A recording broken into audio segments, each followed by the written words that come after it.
Alright, what's going on, everyone? It's George Kalioras here again, Anabolic State of Mind, coming at you today with a little bit of wisdom about the hamstrings.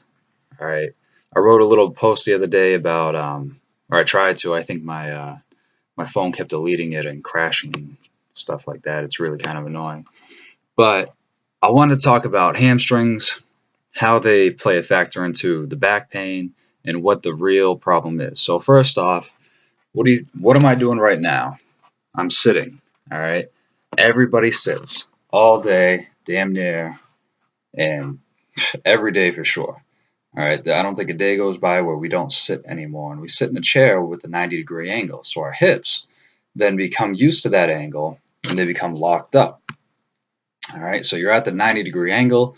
Your hips get locked up, and now your hip flexors are being tightened. That's the muscles right in front of that pelvic bone.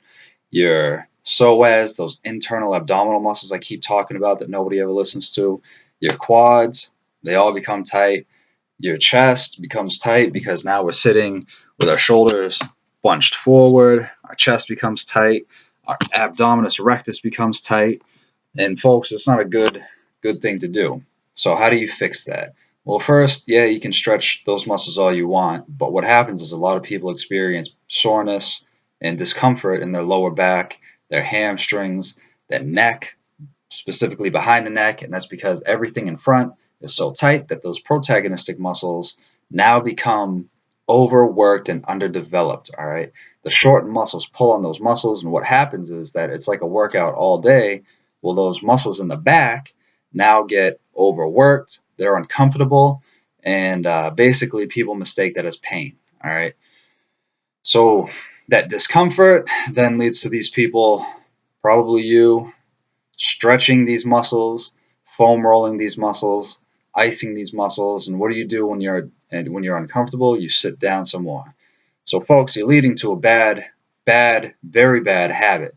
All right.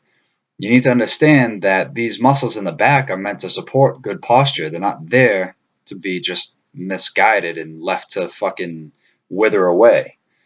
You need to exercise these muscles twice as much as you need to do the front ones. And I know that the pretty boy muscles are fucking up front, your pecs and your abs and shit like that, your biceps.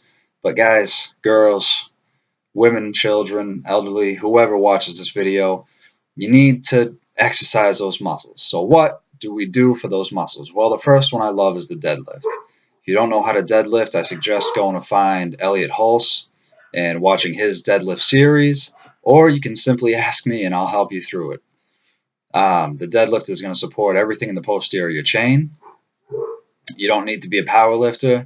You can simply do a barbell deadlift or a kettlebell deadlift or a dumbbell deadlift, but you need to have the proper form. A lot of people think that a stiff leg deadlift is this fucking magical variation, that a barbell deadlift is a fucking joke or some meathead powerlifter type thing. And, it's actually one of the greatest tools there are to utilize in order to support good posture.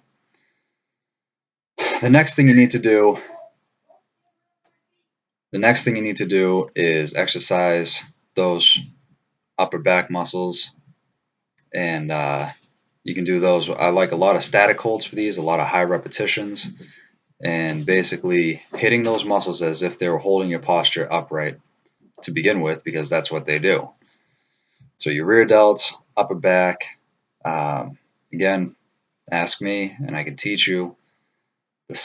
The third thing is the hamstrings. People have weak fucking hamstrings because they never go below parallel. They never pick anything over or pick anything up. They always just bend over. All right. You need to exercise those hamstrings. It's going to sound a little weird, but you need to be doing 100 to 150 to 200 band curls a day with your legs. All right. That's a hamstring curl. You can just do those seated, and you can hook your band right up to your bedpost and knock them out when you wake up, or throughout the day, or before you go to bed, or whenever you just get a damn minute. All right. I like doing my sets to failure, and then I take a short rest, and then I continue on with it. With those three exercises, you're going to be on your way to good posture again, and hopefully, without even having to stretch your hip capsule, which is a whole nother subject, you're going to be able to feel a noticeable difference. All right. Posture is something that we need to uphold and keep to a higher standard. And that is it from me. Like the video, email gcali, noexcuses@gmail.com for your free training program, and make sure you subscribe and share to your friends.